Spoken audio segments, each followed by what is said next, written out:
ಕೃಷಿ ಅಧಿಕಾರಿಗಳು ಜನರ ಸರ್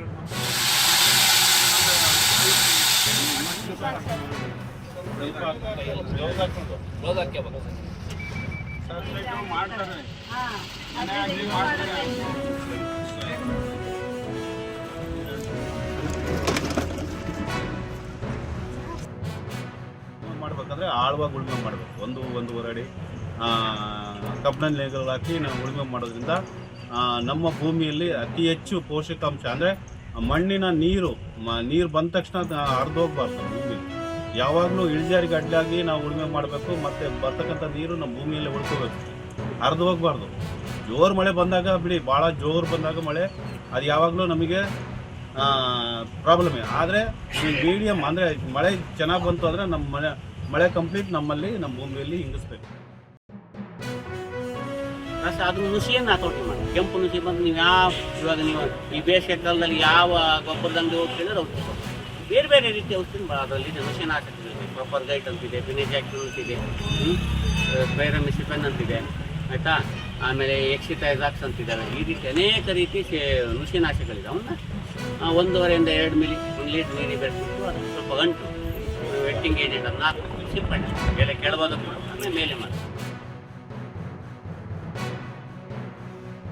ಕೇಂದ್ರ ಸರ್ಕಾರದಿಂದ ವಿಕಸಿತ ಕೃಷಿ ಸಂಕಲ್ಪ ಅಭಿಯಾನವನ್ನು ಮಾಡಬೇಕಂತೇಳಿ ಕೇಂದ್ರ ಸರ್ಕಾರ ಈ KVK ಮತ್ತು ಎಲ್ಲ ಕೃಷಿ ಇಲಾಖೆ, ತೋಟಗಾರಿಕೆ ಇಲಾಖೆ ಮತ್ತು ಪಶುಸಂಗೋಪನೆ ಇಲಾಖೆ ಎಲ್ಲ ಇಲಾಖೆಯಿಂದ ಕೂಡ ನಮಗೆ ಸಾಕಷ್ಟು ಮಾಹಿತಿಯನ್ನು ಕೊಡಲಿ ಅಂತೇಳಿ ಯಾವುದೇ ಸಾಕಷ್ಟು ತಮಗೆ ಸಮಸ್ಯೆಗಳಿದ್ದು ಈ ವೇದಿಕೆಯಲ್ಲಿ ಚರ್ಚೆ ಮಾಡಿ ನಮ್ಮ ಸಮಸ್ಯೆಗಳನ್ನು ಪರಿಹರಿಸ್ಕೋಬೇಕು. ಮತ್ತು ಇದನ್ನು ಪರಿಹರಿಸ್ಕೊಳ್ಳೋದಲ್ಲ ನಿರಂತರವಾಗಿ ಸಂಪರ್ಕದಲ್ಲಿ ಪ್ಲಾಂಟೇಶನ್ ಆಗಿರೋದು, ಕಾಫಿ, ಇನ್ನೊಂದು ಎಲ್ಲ ಥರದ್ದು ಎಲ್ಲ ಡಿಪೆಂಡೆನ್ಸ್ ಎಲ್ಲ ಟೋಟಲ್ 75% ಜನ ಇದ್ರ ಮೇಲೆ ಇದ್ದಾರೆ. ನಾವು ಇದರಲ್ಲಿ ಏನಪ್ಪ ಅಂದರೆ ಮುಖ್ಯವಾಗಿ ನಾವು ನೋಡಿ ಅಗ್ರಿಕಲ್ಚರ್ ಬೆಳೆಯೋದೆಲ್ಲ ಇರ್ತದೆ. ಆದರೆ ಈಗ ಕುಮಾರ್ ಸರ್ ಹೇಳ್ತಾರೆ ಫಸ್ಟ್ ನಾವು ಸಾಯಿಲ್ ಟೆಸ್ಟಿಂಗ್ ಭಾರಿ ಇಂಪಾರ್ಟೆನ್ಸ್ ಕೊಡಬೇಕು. ಯಾಕಪ್ಪ ಅಂತಂದರೆ ಸಾಯಿಲ್ ಟೆಸ್ಟಿಂಗ್ ಮಣ್ಣಿನಲ್ಲಿ ಸಾವಯವ ಇಂಗಾಲ ಅಂತ ಇರುತ್ತೆ. ನೀವು ಗೊಬ್ಬರ, ರಾಸಾಯನಿಕ ಗೊಬ್ಬರಗಳು DAP, ಪೊಟ್ಯಾಶ್ ಎಲ್ಲ ತಗೊಂಡೋಗಿ ಭೂಮಿಗೆ ಹಾಕ್ತೀರಾ.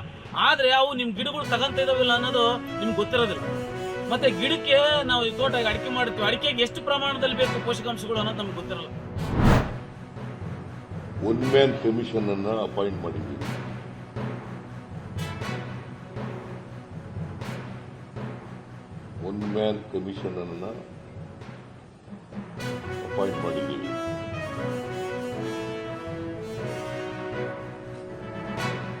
ಆಮೇಲೆ ನಾವು ತೆಗೆದುಕೊಂಡಿರ್ತಕ್ಕಂಥ ನಿರ್ಣಯ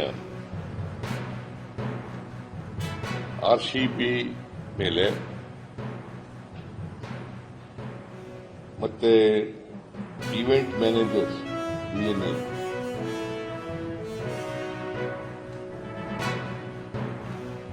ಆಮೇಲೆ ಕರ್ನಾಟಕ ಸ್ಟೇಟ್ ಕ್ರಿಕೆಟ್ ಅಸೋಸಿಯೇಷನ್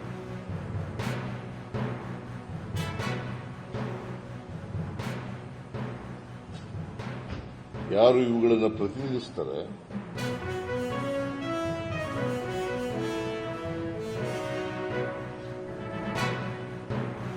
ಅವರನ್ನ ಅರೆಸ್ಟ್ ಮಾಡಿ ಅಂತ ಹೇಳಿದ್ದೀವಿ. RCB, DNA, event manager, KSCA cricket association ಈ 3 ಸಂಸ್ಥೆಗಳು ಪ್ರತಿನಿಧಿಸತಕ್ಕಂಥ ವ್ಯಕ್ತಿಗಳನ್ನು ಬಂಧಿಸಬೇಕು ಅಂತ ಹೇಳಿದ್ದೀವಿ. ಇವ್ರ ಮೇಲೆ FIR ಕೂಡ ರಿಜಿಸ್ಟರ್ ಆಗಿದೆ.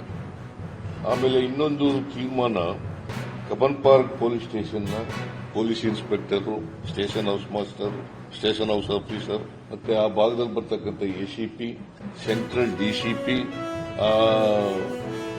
ಕ್ರಿಕೆಟ್ ಸ್ಟೇಡಿಯಂನ incharge, additional commissioner of police ಮತ್ತೆ ಕಮಿಷನರ್ ಆಫ್ ಪೊಲೀಸ್ ಇವರನ್ನು ತತ್ಕ್ಷಣದಿಂದ ಅಮಾನತುಗೊಳಿಸತಕ್ಕಂಥ ತೀರ್ಮಾನವನ್ನು ಮಾಡಿದ್ದೀವಿ.